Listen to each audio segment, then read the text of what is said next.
Ulakut. Good morning.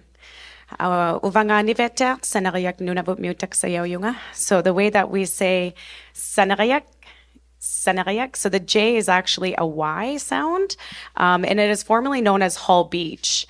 And about 8 to 9 years ago, they actually changed their name back to our traditional name called Sanarayak, which means on the shoreline.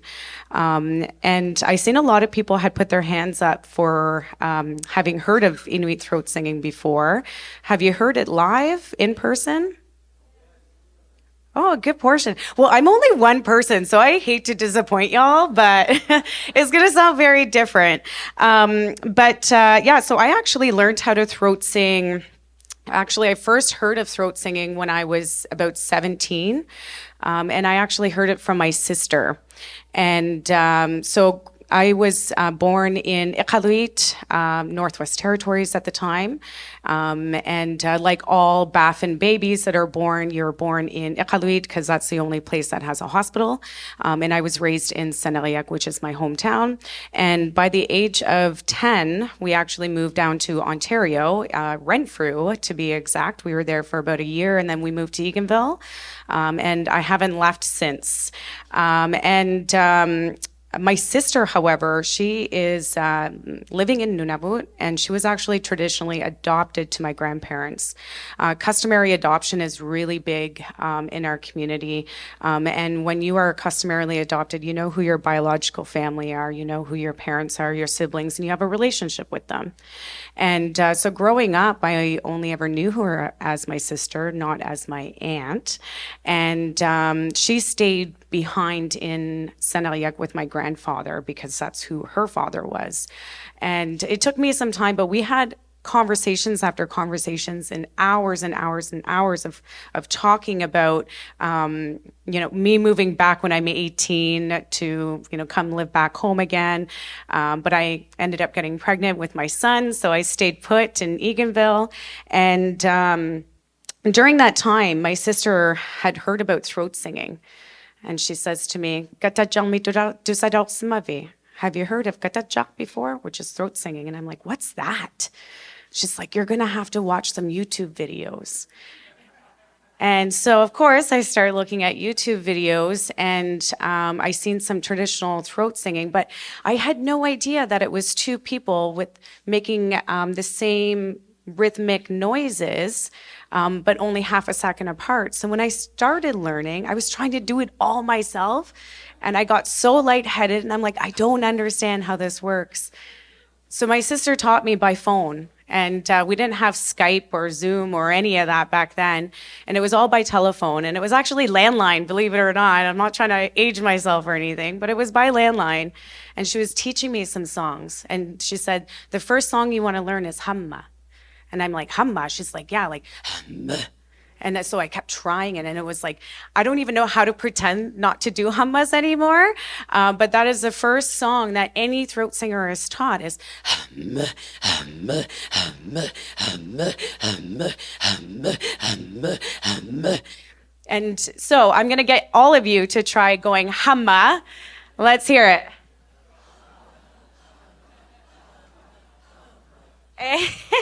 That's awesome. So throat singing is very guttural, as you know, but it's also all of the air that's coming from your stomach. And we have these two muscles that we actually don't use every single day. And I don't really know the explanation behind it or how that even works, but it works that way. And traditionally, as many of you have heard, throat singing came from a form of imitation of the environment. There's different imitations like the wind. There's the goose. Actually, this morning we were walking in here and we heard a goose. And my panik, my daughter, Callie, who is sitting behind me over here, she's very shy. She's like, Mommy, can you make that noise? And I'm like, well, I think so. And so I practiced a little bit on the way here, and then we were also practicing our turkey calls as well. But there's very various imitations. And so geese actually in itself has different variations. There's like 3 or 4 different variations of the geese, depending on the region from you've learned it from. And within Inuit Nunanga, which is Inuit homelands, there are 4 different regions. So there's Nunavut, of course, everybody knows Nunavut. There's Nunavik, which is in northern Quebec. There's Nunatsiavut in northern Labrador, and there's Inuvialuit, which is in Northwest Territories. And depending on the regions where you're from, it could sound very different. So there's different melodies, there's different sounds, there's different rhythms, and when I first started learning, I was really intrigued. And then I heard Tanya Dagak, who's very well known for her modern contemporary punk throat singing. And I'm a huge fan of her. She really has been able to help amplify contemporary modern Inuit throat singing. And then there's the traditional throat singers that are all across Inuit Nunanga as well, that are even, in the Ottawa area, that are traveling all over the world, showcasing Inuit traditional practices. And so over the years, when I started learning, I know I'm like giving you guys a whole slew of, but I think it's really important for people to understand why it's so important for us to reclaim, revitalize, and preserve our traditional practices, especially since today is about truth and reconciliation. And today is all about ensuring that Indigenous peoples all over Turtle Island have the opportunity to really immerse themselves in their traditions and in their cultures. And so when I was in high school, I went to Opeongo High School, shout out to them. And my guidance counselor at the time, she is Algonquin. She is Algonquin. She was probably the best student counselor that I've ever been around. She's a really good friend of mine, Judy Ellis, and also Tina Nelson, who was my Native Studies teacher. And they really got me to become curious about my cultural identity and really tried to help me find where my path could lead. And so I was telling them about throat singing. I'm like, yeah, I spent like hours and hours on the phone with my sister trying to understand throat singing, trying to throat sing. And so this one time I was like, embarrassed about it now, but I was like so proud because on National Aboriginal Peoples Day on June 21st at school, they had invited me to come up in the gymnasium to throat sing. And I had no idea what I was doing. I had no idea. I probably sounded terrible, but all of those practices really helped me become confident in being able to throat sing and being able to take pride in that revitalization. And so after, a few years, I met Charlotte Kamanik, who is part of Sila and Rise, or she was part of Sila and Rise at the time. She's now with Sila, her friend Cynthia Pitsiulak. And they travel all over the world as well. And Charlotte and I were colleagues at Tungasavinga Inuit, which is TI in Ottawa. And she's the one that taught me all of the different songs. And, I can't thank her enough for really telling me the stories behind that and giving me so much time and patience as I learned to navigate all of the different muscles that we have in our body to be able to mimic these sounds. And so one of the things too with throat singing is you don't want to drink too much water, but I'm a little dry.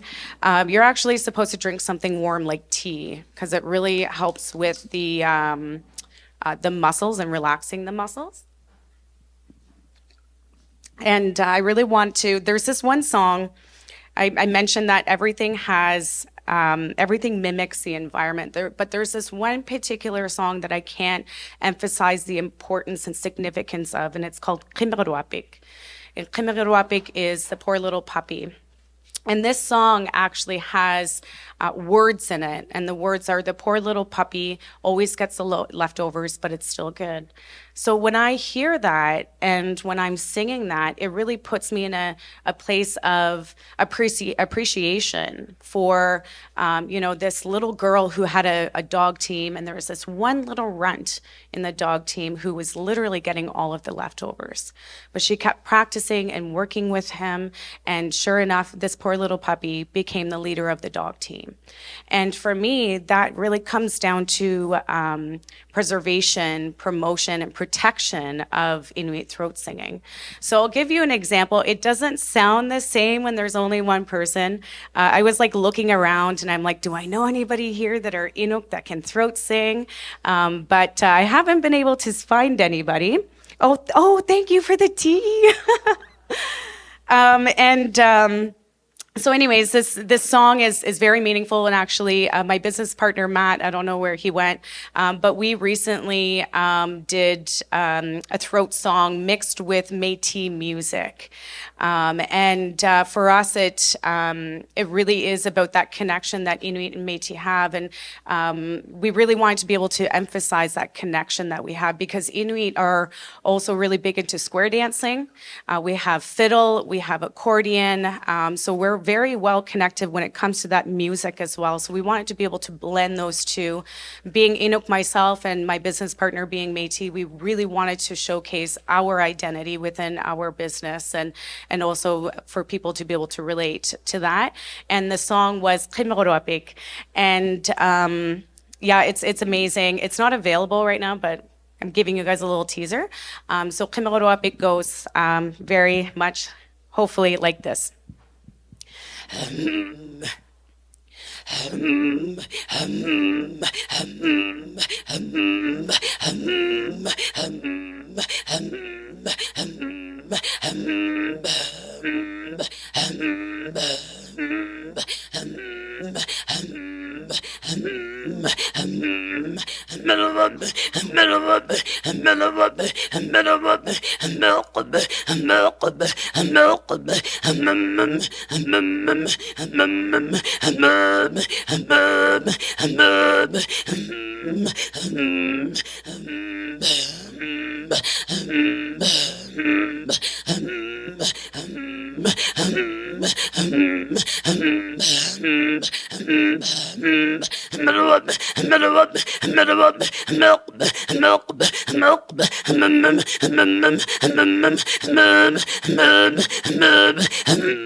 Thank you.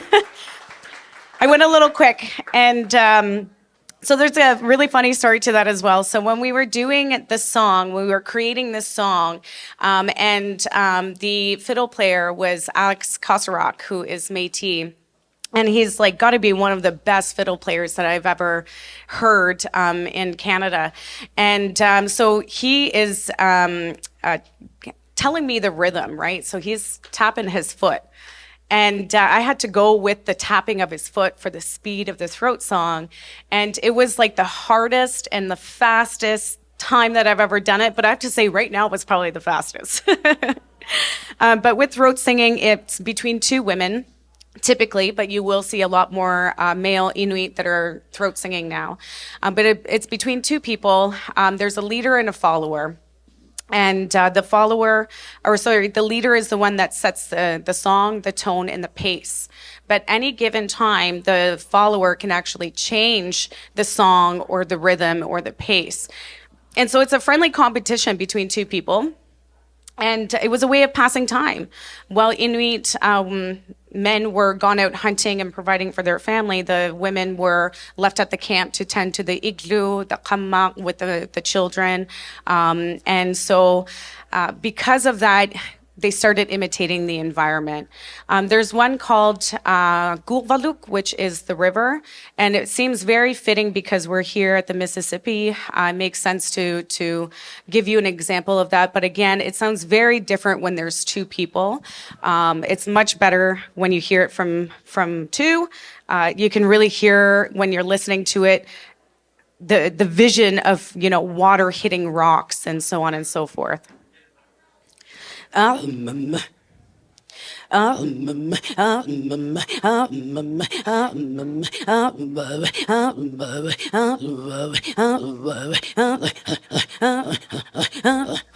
I'm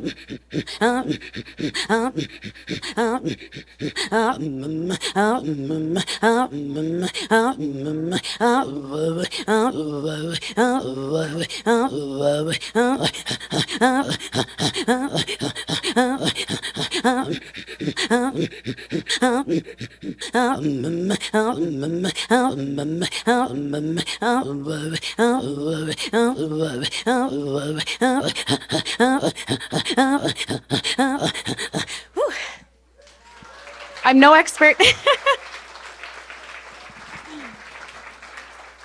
I'm no expert by any means, but throat singing is such a beautiful tradition that we have in Inuit culture and Inuit community. And I'm thankful for the amount of support that I've received from fellow throat singers that are all across Inuit Nunanga for teaching me, for guiding me, and for being my absolute, biggest supporters anytime. And, I think what's really important is also, highlighting to the younger generations, like Callie, who's just kind of sitting around, and seeing that, throat singing is a big part of who we are as Inuit. Yeah, it's really fun. I enjoy it. I'm just trying to, how much time do I have? Okay, perfect. Oh, okay, wonderful. That said, though, I love having people come up and try a throat song with me, and I promise it's going to be the humma. It'll be the easiest. Do I have any volunteers? Is that Tony that's volunteering? Yeah? Yeah, okay, come on up. So I'll show you guys how it's traditionally done as well if you haven't seen it before. Hi there, I'm Crystal. Pardon me? Roxanne. Roxanne, very nice to meet you, Roxanne. All right, so I'm going to hold on to this. We'll hold each other's arms like so, yeah? And then we're going to go with humma. Humma, humma, humma, humma. So you keep going and I will jump in. Humma, humma, humma, humma. You keep going and I'll jump in. Humma, humma, humma, humma, humma, humma, humma, humma, humma, humma, humma, humma, humma, humma, humma, humma, humma, humma. Wow, great job, Roxanne. That's amazing. I even tried opening my eyes really wide to intimidate her a little bit, but she was straight-faced with me. Like, she's meant business. I can tell you that you can feel the energy, the connection with the arms, with the face, with the voice. You literally can feel this electric current running between the two of you, and it's going back and forth and back and forth and back and forth. Chimi Guach Marcy. Thank you so much. Thank you for coming up. What a gem. And so, yeah, like she had mentioned, so you typically hold each other and you're facing each other. And the reason why you're swaying back and forth is Inuit women have what's called a mauti, which is a baby carrier. And so there's like a pouch that goes in your back, and then there's a hood. And this amauti is where the baby's sitting in the pouch. And when you're throat singing, the baby actually feels the vibration. And when you're swaying back and forth, what do you do with a baby when you're holding the baby? You naturally sway back and forth. And so with the vibration and with the swinging, it actually is very soothing for the baby, and which is one of the reasons why Inuit with throat sing looking at each other back and forth. Do I have another volunteer? Anybody want to learn how to throat sing? Everyone's like, yeah, no, not happening. Okay, all right. Okay, awesome. All right. What's your name? Eric Sabarant. Eric, thank you for coming up. All right, we're going to try the humma. Okay. All right, you ready for it? Hold on. All right. All right, so you go humma, you go humma. Hum. Well, okay, so you keep going and I'm gonna jump in. It's probably my groggly voice. So you go, you keep going and I will jump in, all right? So All right. we're gonna hold each other by the arm, is that okay? Oh. Like this? All right, okay.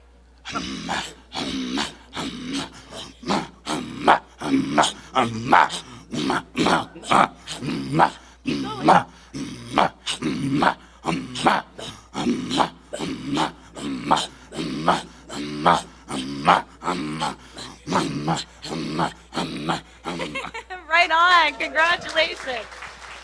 That's awesome, thank you so much. No problem. Thank you.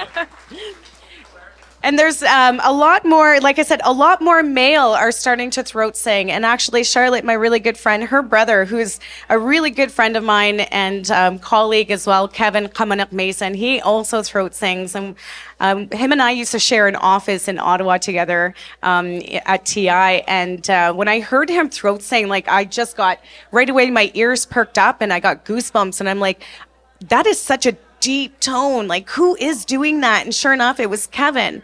And so you're seeing a lot more male that are now throat singing as well and being able to revitalize and safeguard throat singing. There's also another song that I'll do, and it's called The Love Song. And this song originated from Baker Lake, Nunavut, and it's very soft, but then becomes very guttural. Again, it sounds very, very different with one person, but if you want to check it out, TikTok is actually really big for Inuit throat singers. So you'll be able to find, even if you were to go into the search bar, Inuit throat singing, you'll see a slew of Inuit women that are duetting each other, which is really cool. And if you were to look up like the love song, Inuit throat singing love song, you'll be able to hear it and be able to make a comparison. But this is just one example of how one throat song is used, or not used, but played.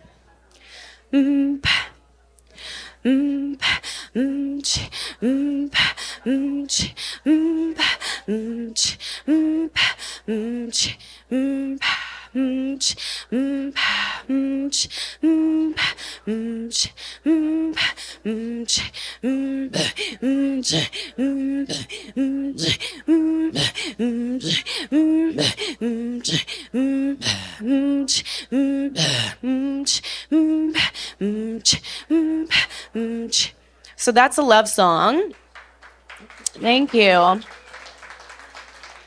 And then there's one that's called the competition, but the competition is like a very, like, it really depends. Like, there's all different kinds of songs that you throw in there, and it's literally a competition between the two women. Then it gets very competitive. There's, you know, the I-U-A, which is our alphabet.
All right. Well, thank you so much. And thank you to Tony Belcourt and all of the organizers for welcoming me here today. And really, oh, I've got 3 minutes. He's like, you've got 3 minutes.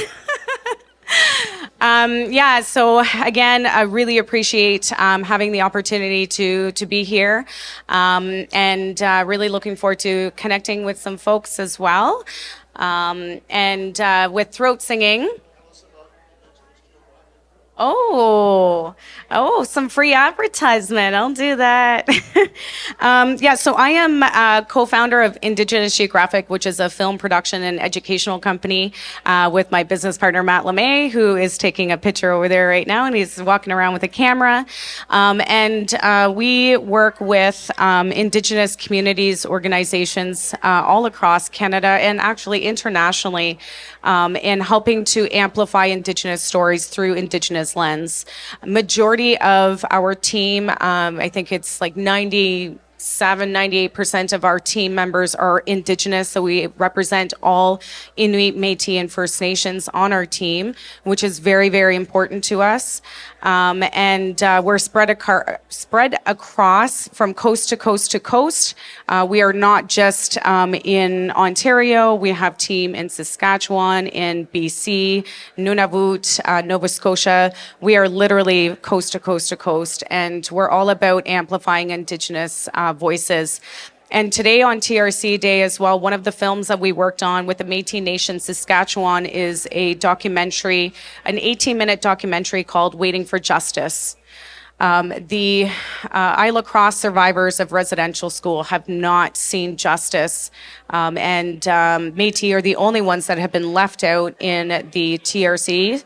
And so one of the things that we have been working on is to help amplify their stories and to ensure that Métis survivors are included in the apology of the residential schools and are getting compensated for the harms that they have received and their communities have received as well. So I encourage you, you can visit our website. You can take a look at Waiting for Justice. It's a very, it can be a very triggering documentary, so just a heads up on that. But I encourage you to please have a watch and share with your network. Have a great day.